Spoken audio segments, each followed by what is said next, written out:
Hello! Welcome to the Polyglot Files. My name is Michael and today we're doing our 5th installment of the Learn Russian vlogs. Today's gonna be a little bit of an atypical vlog for me to kind of fill you in on the background of what has happened as well as to explain what the title of this video is. Yesterday I was all ready to film a vlog. I had my books all set up and I had my camera ready to go.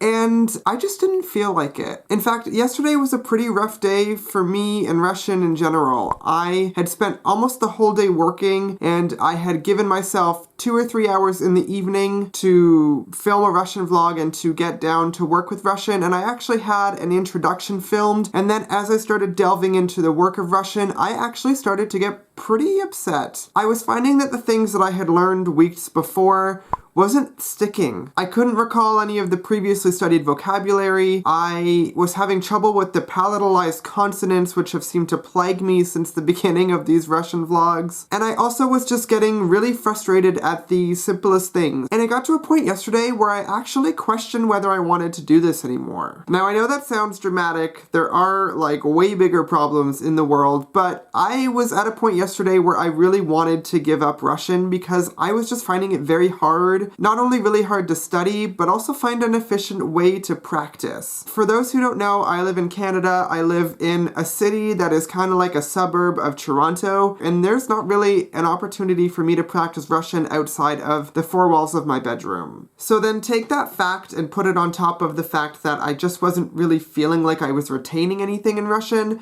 and it led to me thinking, why am I doing this? I was learning a language from scratch that I really didn't have all that much of an investment in, at least not concretely. Sure, I liked Russian on paper and I thought it would be an interesting challenge to myself, but I don't know anybody who speaks Russian. I'm not Russian myself, and I don't really have plans to travel to Russia in the near future, mostly because I don't have the funds to. But then, before I gave up, I decided to just give it one more go. I turned off the camera, I deleted the introduction to the vlog that I was starting, and I just immersed myself in Russian for 2 hours. I ended up finishing off that chapter that I didn't finish, which included a little bit about the possessive case, a dialogue, as well as some really helpful exercise activities. I also logged on to learnrussian.rt.com for the second time, and I ended up doing 2 lessons there. And then I also ended up logging on to another website, which is called russianforfree.com. And at the end of 2.5 hours, I actually felt pretty good. I was actually able to understand one of the audio files of a Russian speaker introducing themselves. In short, yesterday was a pretty rough day, but I did think it was important to talk about it because I know language learning is often presented as being this really happy-go-lucky, look at me, I can speak a bunch of languages thing, but the truth is it's not always like that. Me, as somebody who really enjoys learning languages and who spends a lot of my free time doing that, there are ups and downs. It's not always a straight line to magically being able to speak one language. Language learners just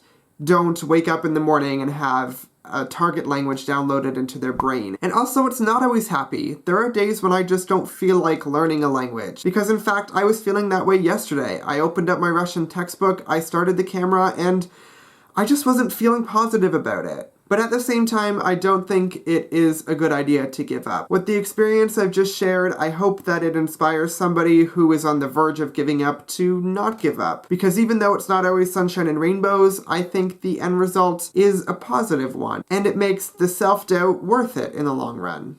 Anyway, there was something pretty cool that I did yesterday that I wanted to share with you. I ended up writing a paragraph introducing myself in Russian, and I wanted to show you all. So I was gonna try and memorize this and then present it to you and make it look like, oh, look at me, I'm a crazy, awesome Russian speaker now. But I figured that in light of everything I just spoke about, that would come across as being really fake and really contrived. So if you'll bear with me, I'm literally just gonna read it out of my notebook. And as usual, I am not claiming to be perfect here. If you have any suggestions, feel free to leave them in the comments below.